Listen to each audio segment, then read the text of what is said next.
حضرت ابو عثمان رضی اللہ تعالیٰ عنہ فرماتے ہیں کہ میں ایک سفر میں حضرت سلمان فارسی رضی اللہ تعالیٰ عنہ کے ہمراہ تھا، تو راستے میں ایک درخت آیا، پت جھڑ کا موسم تھا، تو ایک شاخ تھی جس پر زرد پتے تھے۔ اس خشک شاخ کو حضرت سلمان فارسی نے پکڑا اور جنبش دی، جتنے پتے تھے گر گئے۔ تو حضرت سلمان فارسی نے مجھ سے پوچھا کہ تم نے مجھے پوچھا نہیں اے ابو عثمان کہ میں نے یہ کیوں کیا ہے؟ تو میں نے کہا جی آپ بتا دیجئے کہ آپ نے ایسا کیوں کیا ہے۔ تو کہا ایک دن میں حضور کے ساتھ تھا، سفر کا عالم تھا، راستے میں ایسے ہی ایک درخت آیا، تو حضور نے اس کی شاخ پکڑی اور اس کو جنبش دی، جو زرد پتے تھے وہ گر گئے۔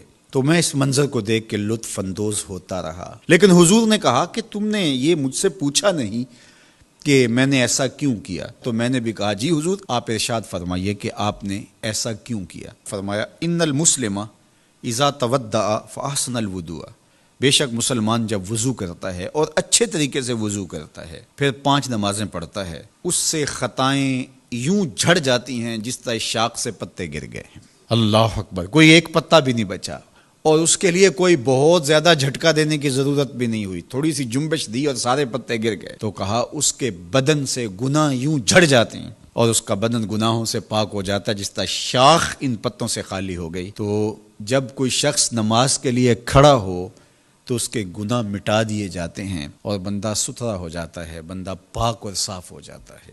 ہمارے بدن لتھڑے ہوں گناہوں سے تو کچھ گناہ تو وضو سے ہی نکل گئے، اور نماز سے بقیہ گناہ جاتے رہے، تو نماز پڑھنے کے بعد بندہ کتنا ستھرا ہو کے گھر لوٹے گا۔ نماز نور دیتی ہے، یہ چہرے کی چمک ہے، یہ دنیا میں بھی اجالا ہے تمہارے لیے اور آخرت کے اندھیروں میں بھی روشنی کا چراغ ہے جو تمہیں جنت کی طرف لے جائے گا اور جہنم سے بچائے گا۔ تو اس لیے 5 گانا نماز شعار زندگی بنانے والے اس دنیا میں خوبصورت زندگی گزارتے ہیں، اور میرے اور آپ کے آقا و مولا نماز کے لیے بے چین رہتے تھے۔ جب نماز کا وقت ہوتا تو حضرت بلال حبشی جو کہ حضور کے مؤذن ہیں، ان کو حضور سے جو حکم ملتا اس حکم نامے کے خوبصورت الفاظ دیکھیے۔ حضور فرماتے ارحنا یا بلال، بلال اٹھو اور ہمارے دل کو راحت پہنچا دو، اور وہ سمجھتے اس کا مطلب کیا ہے۔ اذان پکارنی ہے اور نماز کا وقت آئے اور حضور مصلی پہ کھڑے ہوں اور حضور کے دل کو قرار پہنچے۔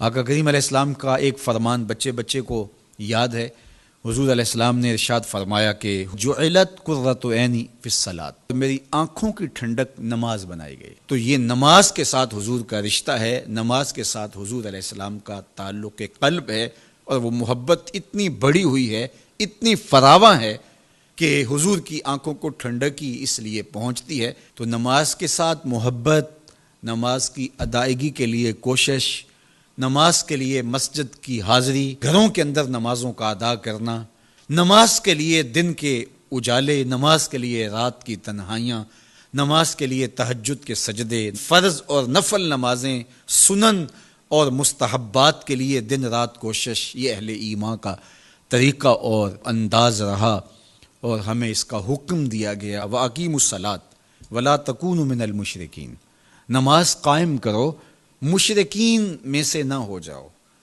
تو مطلب کیا ہوا کہ نماز قائم نہ کرنا، نماز نہ پڑھنا، یہ طریقہ مشرکین ہے۔